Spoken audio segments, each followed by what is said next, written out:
Setembro é o mês dedicado à conscientização e prevenção ao suicídio. O Jornal da Clube ouviu especialistas e profissionais que atuam em favor da vida e da saúde mental. Acompanhe agora esse bate-papo.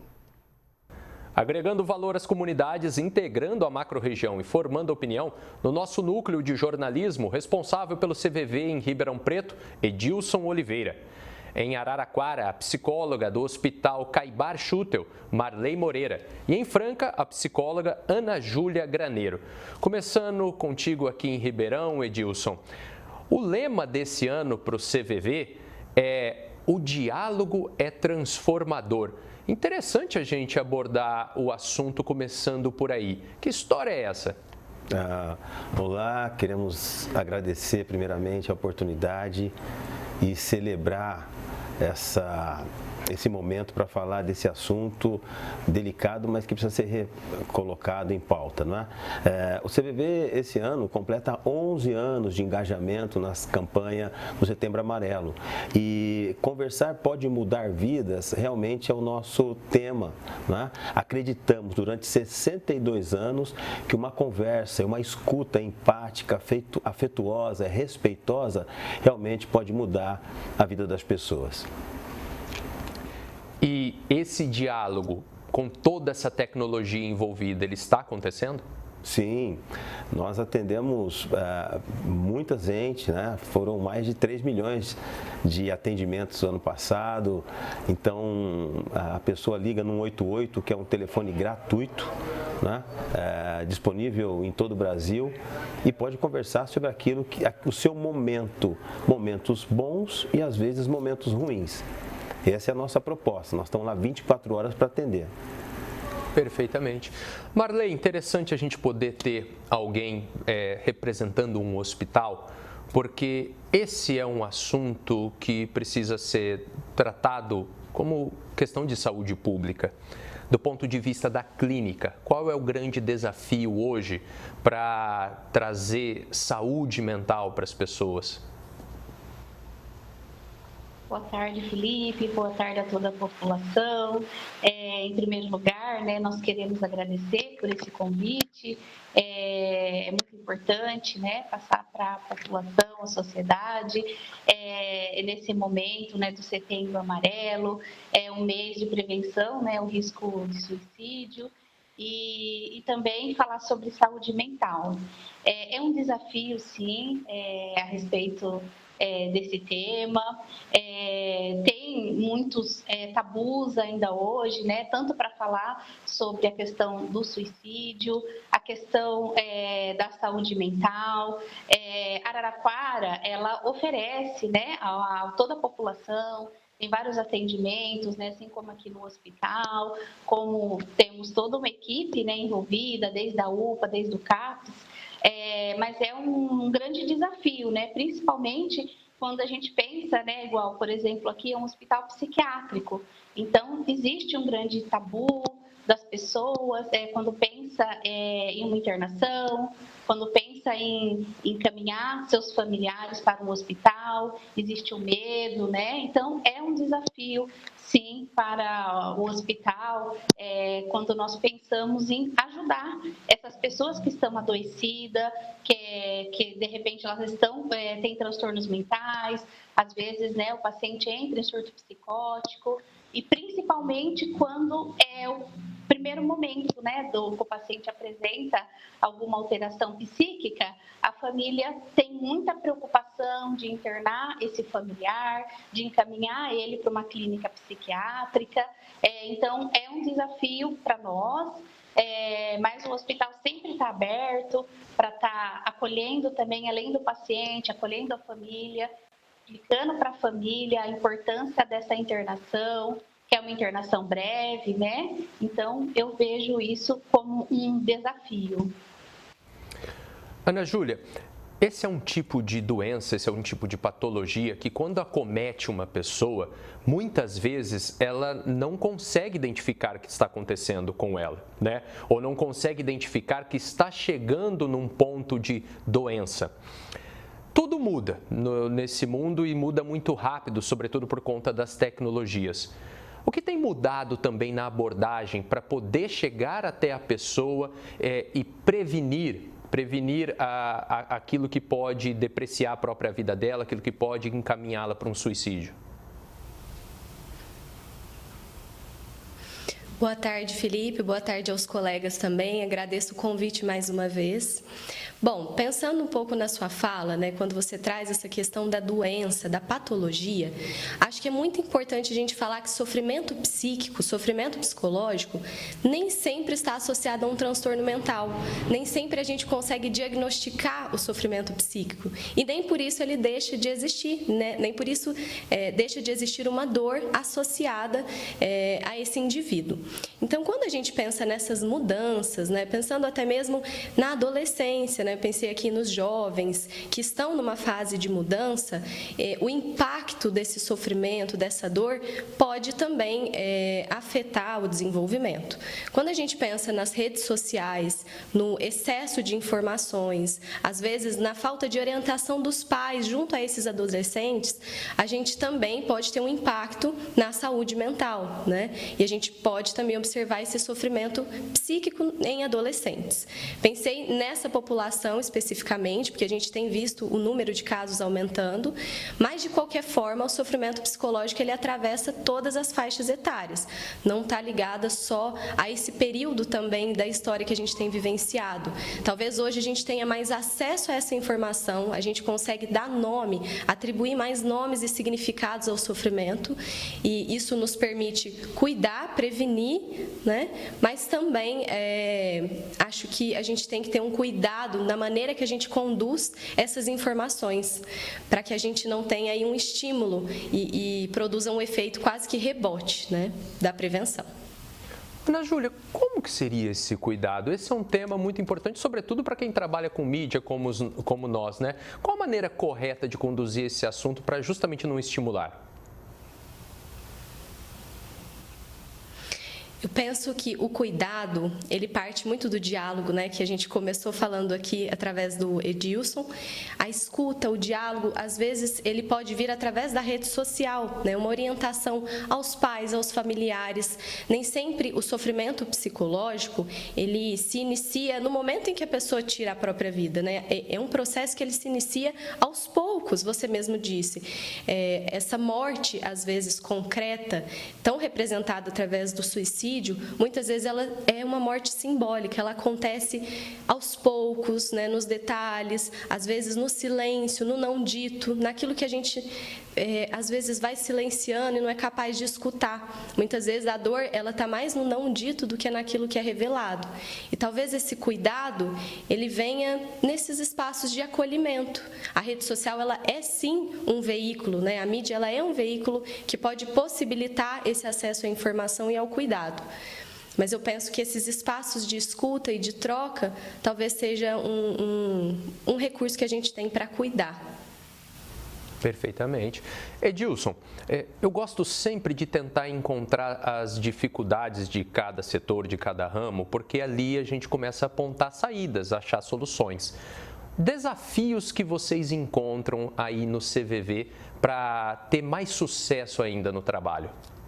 Então, bacana a colega ter citado a questão da prevenção, que é justamente criando esse espaço de acolhimento, esse espaço onde a pessoa pode ser o que ela é, sem nenhum tipo de máscara, não é? Falar o que quiser, como quiser, vai ter sempre alguém que a escute sem pressa, com atenção, com confiança e com respeito à história dela, não é? A nossa dificuldade maior, creio que seja a captação de voluntários, né? Porque não é um serviço simples, apesar de ser feito com muito amor. Então, a gente está sempre procurando voluntário. Aliás, né, temos 2 cursos aí que acontecem de maneira online para ser realizado agora em setembro. Um dia 25 de setembro, uma quinta-feira às 19h30 e a segunda turma, dia 27 às 14h30. Só acessar o nosso site cvv.org.br /voluntários, né? cvv.org.br/voluntários /Ribeirão-Preto. E lá você vai fazer a inscrição que vale para a região toda. Perfeitamente. O CVV está ali, né? Ele está à disposição de qualquer pessoa a um simples toque de telefone. Mas dá para a gente pensar, ou melhor, a gente deveria estar pensando naquela busca ativa também, Edilson, pelas pessoas que estão precisando? O CVV tem outros trabalhos, né? Por exemplo, nós em setembro intensificam-se as palestras, rodas de conversa, apresentação de filmes, um contato mais estreito com a comunidade, né? Mas é só acessar o nosso site e pedir durante todo o tempo, o ano todo. Aliás, é bom que se fale, né, cada vez mais com respeito e com atenção essa questão do suicídio para que os tabus vão diminuindo, vão mitigando, né? Então, nós temos ações junto à comunidade. É só nos solicitar que nós estamos sempre fazendo uma entrega do nosso tipo de trabalho, da nossa filosofia e a nossa proposta de vida, que dura 62 anos já junto à comunidade.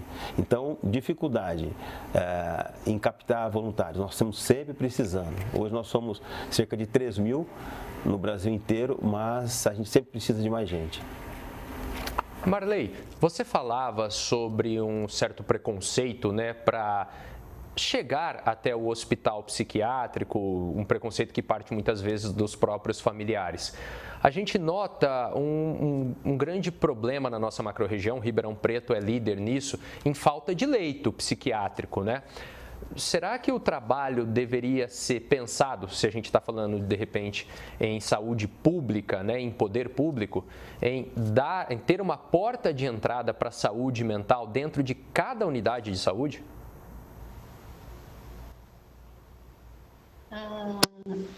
Sim, Felipe, eu vejo a importância dessa entrada, né, dessa possibilidade, né? Mas assim, quando nós falamos, né, de um quadro do paciente que ele está numa crise emocional, que ele está de repente num surto psicótico, ou mesmo por ele ter passado alguma situação delicada na vida, é importante nós reforçarmos a importância do paciente ser acompanhado por uma equipe especializada. Por isso, a questão da internação no hospital psiquiátrico, porque, por exemplo, aqui na nossa instituição, nós temos uma equipe interdisciplinar. Então, a hora que o paciente chega aqui, ele é recebido e acolhido pelo médico psiquiatra, pela equipe de enfermagem, e depois tem um psicólogo para fazer o atendimento individual, grupos terapêuticos.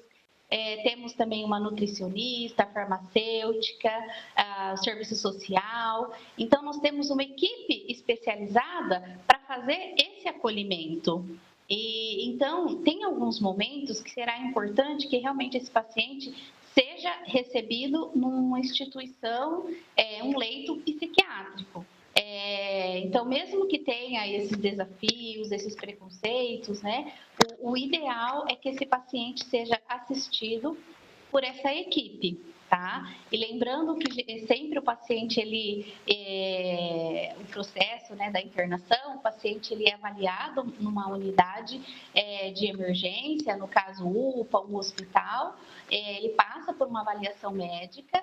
E aí o médico faz a solicitação dessa internação no leito psiquiátrico.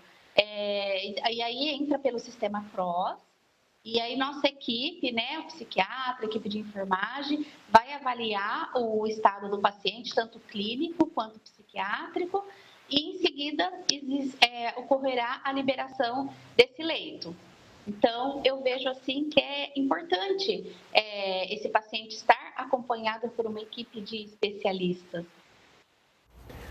Ana Júlia, nós estamos vendo crescer algumas gerações de crianças e adolescentes que não sabem o que é a conexão presencial, mas estão sempre conectados virtualmente.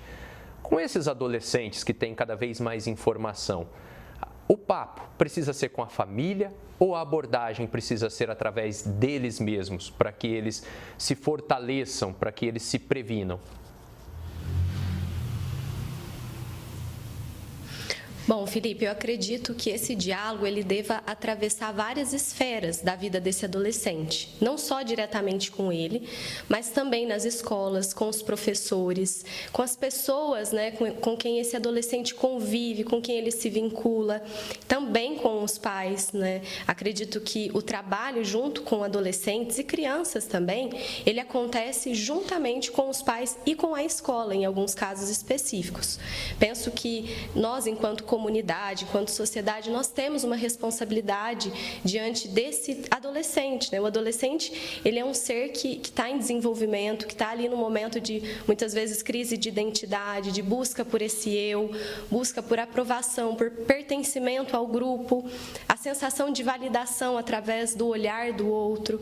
Então, todos nós também podemos contribuir no cuidado com a saúde mental desse adolescente, através de uma escuta, de um diálogo, muitas vezes buscando acessá-los também através da linguagem que é deles, que é dessa fase, né? Buscando adentrar o mundo para que a gente possa orientá-los também a respeito dos riscos, quando a gente se refere à questão do suicídio.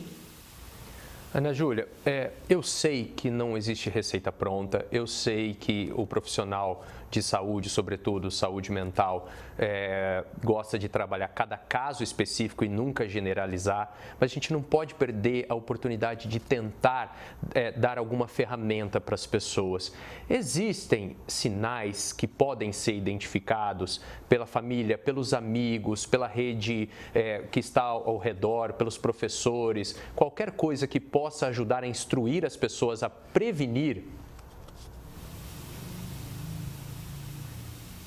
Com certeza, né? Acho que quando a gente pensa em sinais, a gente pode... É claro que o comportamento de cada indivíduo é singular, mas tem sinais aí que a gente pode observar, tal como, por exemplo, o isolamento desse adolescente, o uso excessivo de aparelhos eletrônicos, né? A falta do diálogo, das trocas no ambiente, nem sempre familiar, mas também escolar, o bullying, muitas vezes na escola, quando a gente pensa nessa violência que também atravessa os vínculos escolares, entre professores e alunos, são comportamentos que a gente pode observar dentro de casa, mas também fora, principalmente no ambiente escolar. Hoje eu atuo também como psicoeducadora em parceria com algumas instituições e o que eu observo muitas vezes é essa dificuldade da gente acessar o adolescente através de uma linguagem que seja deles, né? De uma abordagem que seja próxima ao mundo deles. Então, eu penso que uma vez que a gente se vincula a esse adolescente, oferece um espaço de escuta, de acolhimento, ele pode se sentir à vontade para nos acessar e buscar ajuda também.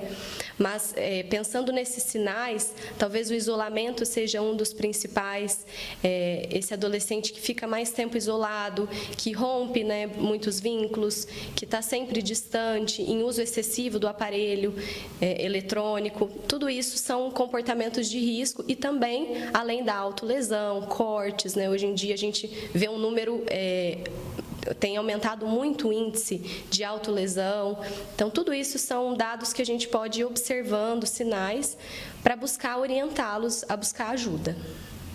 Assunto delicado, sim, mas extremamente necessário. Você aí de casa que de repente identifica alguém que precisa saber mais sobre esse tema, não fique de fora. youtube.com/Jornal da Clube, o link vai estar lá disponível. Compartilha com a sua família, com a sua rede de amigos. Participaram desta edição do Jornal da Clube o responsável pelo CVV em Ribeirão Preto, Edilson de Oliveira. Em Araraquara, a psicóloga do Hospital Caibar Schutel, Marley Moreira. E em Franca, a psicóloga Ana Júlia Graneiro. A todos vocês, o nosso muito obrigado.